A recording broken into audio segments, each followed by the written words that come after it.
Hello, I'm Erin Ogunkeye. You're watching The 51%, a show about women reshaping our world, coming up in this edition. With breast cancer now the leading cause of cancer deaths in Nigeria, local health workers are prioritizing mass screening efforts to improve patient outcomes. We'll have a France 24 report with more shortly. Underestimated pain, invasive or unnecessary medical exams, even delayed detection of deadly conditions. Sexism in medicine comes with grave consequences for women. I'll speak to the authors of a book on the topic in a few minutes. And in a very concrete example of gynecological violence, a California court finds a former UCLA gynecologist guilty on 5 counts of sexually abusing his patients. Dr. James Heaps was convicted of sexual battery by fraud and sexual penetration of an unconscious person. Though incidence rates of breast cancer tend to be higher in developed countries, women in developing nations suffer from a relatively higher mortality rate, accounting for about 60% of deaths from the illness worldwide. In Nigeria, for example, breast cancer is the leading cause of cancer deaths, due in part to late diagnoses.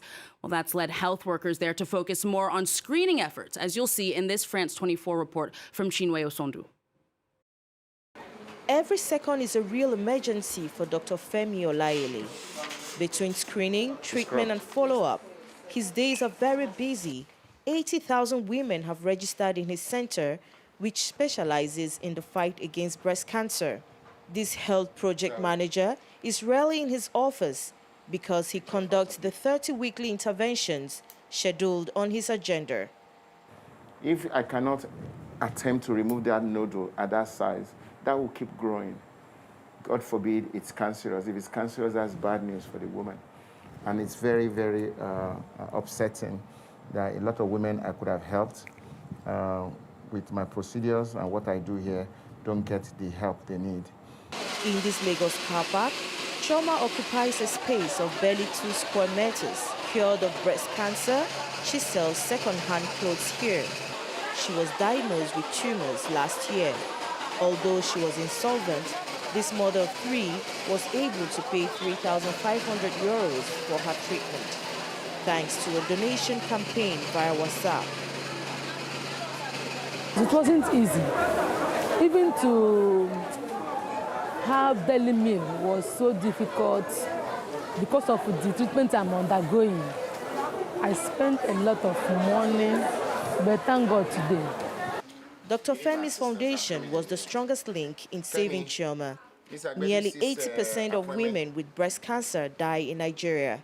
Officially, 26,000 new cases are detected each year. But these figures are far below the reality because of the lack of specialized medical facilities. Really, truly, on a national scale, it's like I'm just scratching the surface. Because a service like this is needed in every single local government of Nigeria. Because there are women everywhere. The country of a population of 200 million. What can a single doctor do? We need a dedicated cancer screening service for our women, which will be funded and should be funded from a national budget. After 10 years of practice as a doctor in the UK, Dr. Femi resigned his job to return to Nigeria. And since 2008, he has been fighting daily to increase the life expectancy of Nigerian women living with breast cancer. There's something on the floor. Well, few professions, if any, are immune to sexism. Medicine is no exception. Despite ethics oaths pledging the impartial treatment of patients, women are disproportionately affected by gender bias. Between underestimated pain, sexual abuse, unnecessary exams, and even delayed diagnoses, the consequences can be catastrophic. Well, my guests today, journalists Maud Larest and Eva Tapiero, just published Hippocrates Patients. That's a book exploring the effects of misogyny and sexism in medicine. Maud and Eva, thank you so much for joining us today. Thank you. Thank you. Well, you're both authors, of course, journalists, and also patients as well. I imagine that your own experiences with medicine played a role in wanting to write this book.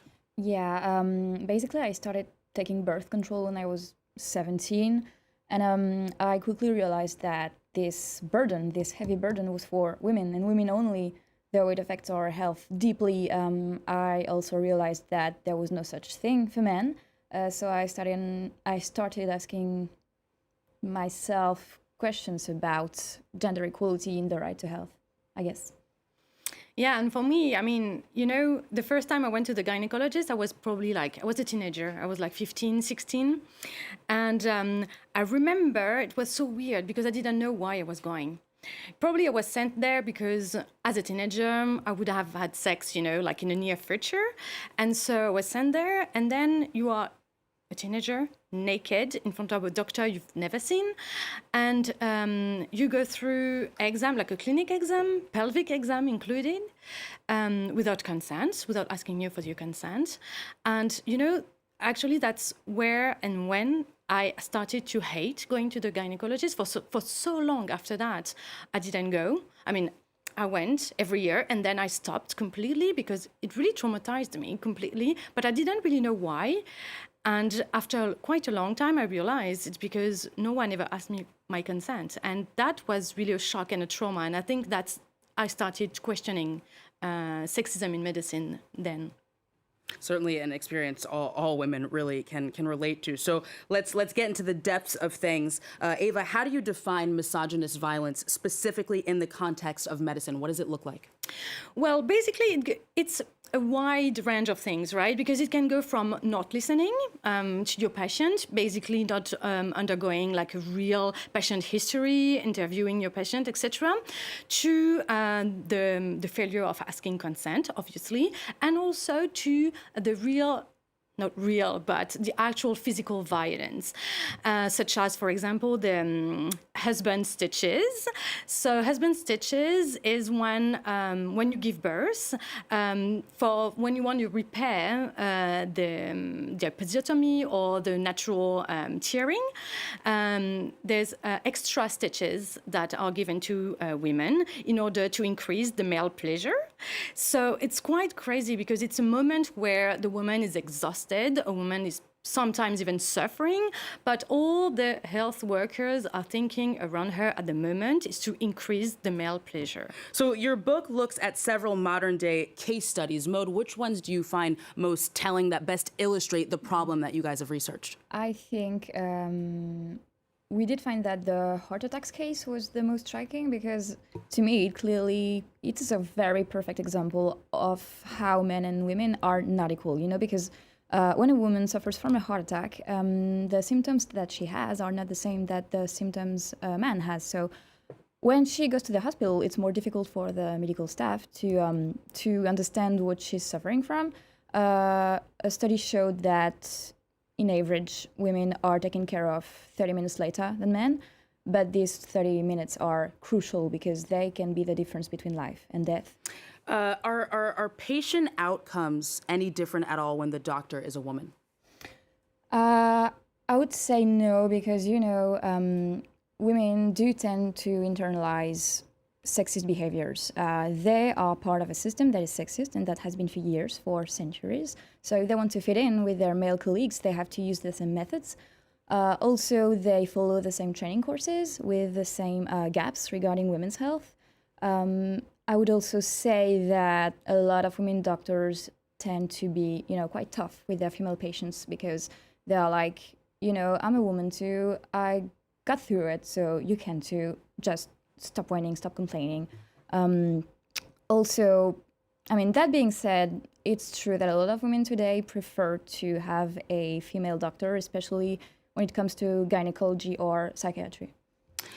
Critics argue that if doctors are overly concerned about how a patient feels, their comfort, that it'll be harder for them to simply do their job correctly. Ava, what do you say to that?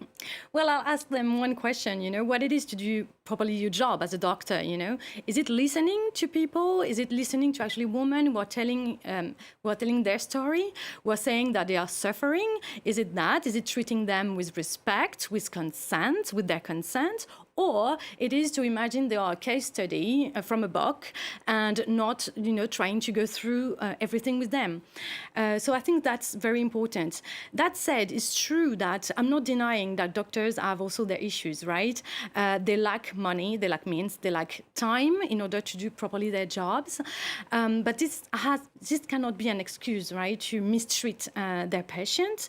So yeah, that's it. And it's certainly not much to ask for a doctor to simply take into account the feeling of their patients. Yeah. Maud and Ava, thank you very much.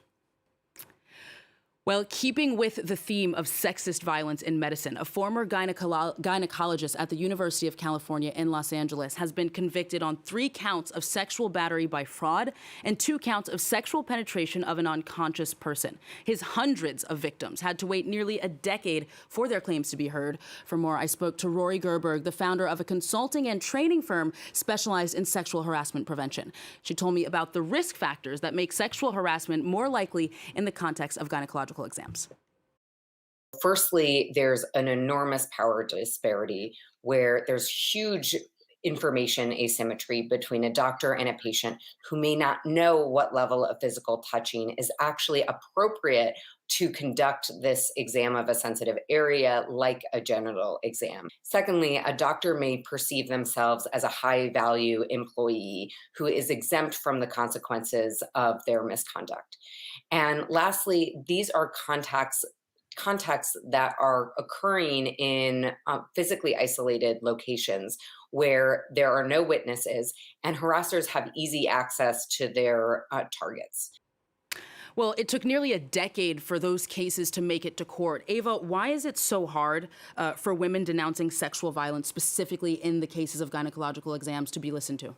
Well, it's always very hard, but specifically with gynecologists, it's the fact that they are in power, right? It's a symbolic and cultural power, so it's very hard to question them.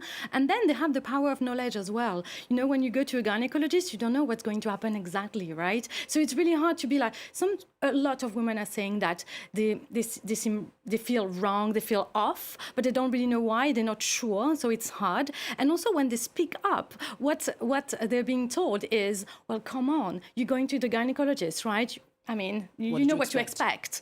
That's the new, you've been to his place, you knew what to expect, right?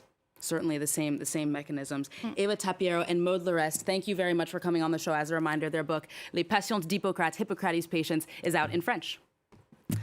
Well, that is all we have time for, but until next time, you can connect with us via our Facebook page or send us a tweet at _51%. So until our next show, bye for now.